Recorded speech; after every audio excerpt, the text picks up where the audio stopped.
बड़ी खबर पश्चिम बंगाल के चुनाव से। जयनगर में प्रधानमंत्री मोदी पहुंचे हुए हैं, सीधे रुख करते हैं इस रैली का। साल मुख्यमंत्री रहते अगर बंगाल की सेवा की होती तो दीदी ये करना पड़ता क्या 3 दिन एक ही क्षेत्र में गुजारने के लिए मजबूर होना पड़ता क्या? ईवीएम को गाली वो पहले ही दे चुकी है, चुनाव आयोग को कटघरे में वो पहले ही खड़ा कर चुकी है। दीदी, ओ दीदी, आपका व्यवहार, आपके शब्द, आपकी बौखलाहट बंगाल के लोगों में चर्चा का विषय बने हुए हैं। आपने बंगाल के साथ विश्वासघात किया। अब आप बंगाल के विनम्र और समृद्ध भाषा, संस्कार, यहां की मान मर्यादाओं का भी अपमान कर रही है।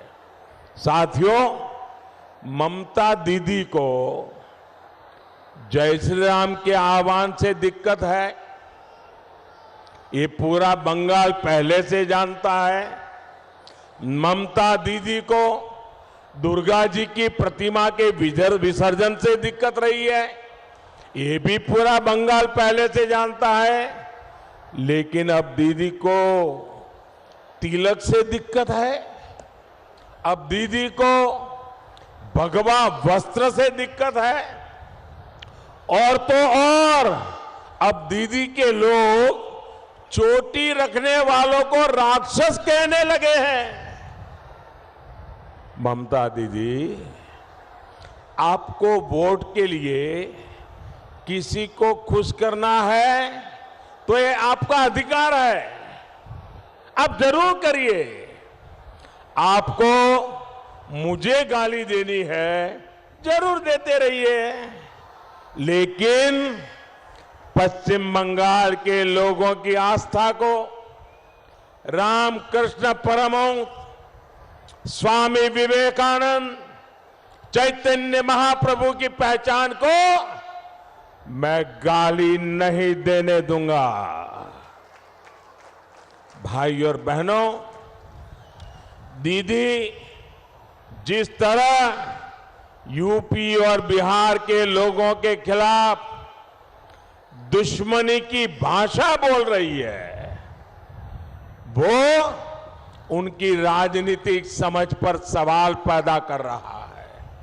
दीदी, आप ये भूल रही हैं कि आपने सीएम के नाते संविधान की शपथ ली हुई है। भारत का संविधान आपको इसकी इजाजत नहीं देता कि आप दूसरे राज्यों के लोगों का इस तरह अपमान करें। मैं फिर कहूंगा, आपको मेरी जितनी बेइज्जती करनी हो उतनी बेइज्जती करिए। स्क्रू ढीला हो गया जैसी बातें, एक से एक भद्दी गालियां आपने मुझे दी है, लेकिन दीदी, मेरा आग्रह आपसे यही है कि देश का संविधान का अपमान मत करिए।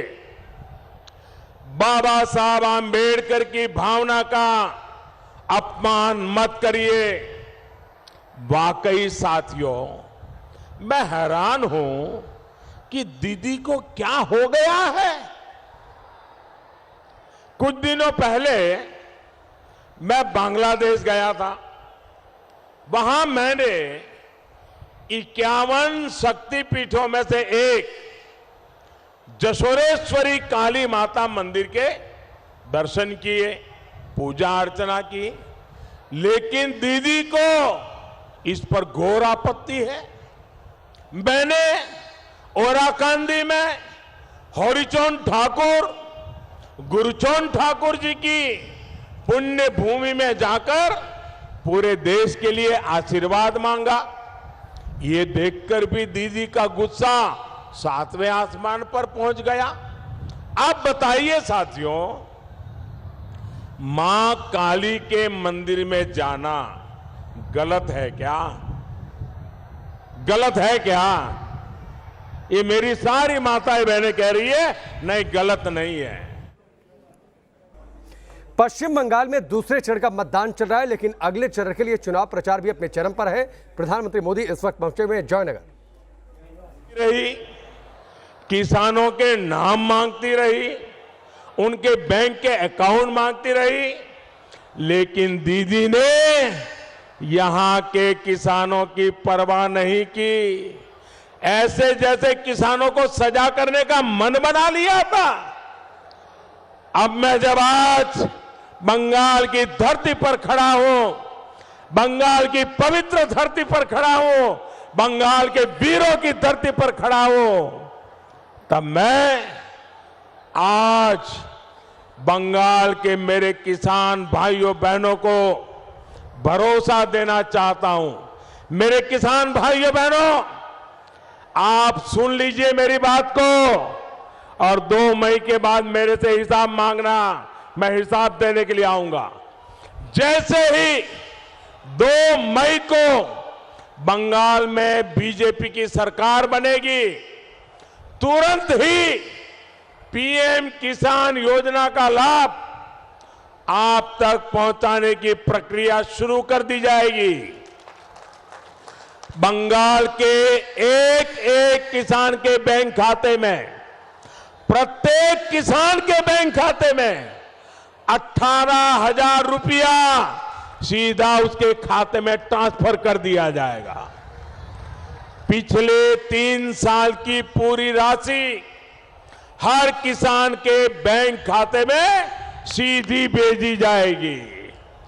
आज दीदी आपके इस अधिकार के सामने दीवार बन के खड़ी है, लेकिन ये दीवार हटते ही आपके बैंक खाते में सीधे ये पैसा भेजा जाएगा। आपके अधिकार का एक एक टका आपको सीधे ट्रांसफर किया जाएगा। पीएम किसान सम्मान योजना बंगाल में डबल इंजन के डबल बेनिफिट के साथ लागू होगी। साथियों, दीदी की सरकार ने यहां के हमारे मछुआरे भाई बहनों को भी सिर्फ तोलाबाजी दी है। दीदी की सरकार ने मत्स्यजीवियों के लिए बनाए गए प्रकल्प मत्स्य संपदा योजना को रोका। डबल इंजन सरकार इस योजना को यहां तेजी से लागू करेगी ताकि मछली का व्यापार कारोबार आसान हो। बंगाल की बीजेपी सरकार मछुआरों के बैंक खाते में भी सीधी मदद देगी। भाइयों और बहनों, दीदी की सरकार ने कारोबार आसान हो। बंगाल की बीजेपी सरकार बैंक खाते में भी सीधी मदद देगी। भाइयों और बहनों, दीदी की सरकार ने इस क्षेत्र में ईज ऑफ क्राइम को बढ़ावा दिया। डबल इंजन सरकार यहां ईज ऑफ डूइंग बिजनेस को बढ़ाएगा। सी फूड की प्रोसेसिंग से जुड़े उद्योगों, जयनगर की मोआ मिठाई, सुंदरबन के ऑर्गेनिक शहद, ऐसे हर उत्पादों को यहां प्रोत्साहित किया जाएगा। भाइयों और बहनों, आशोल परिवर्तन की शुरुआत अब बस 1 महीना दूर है।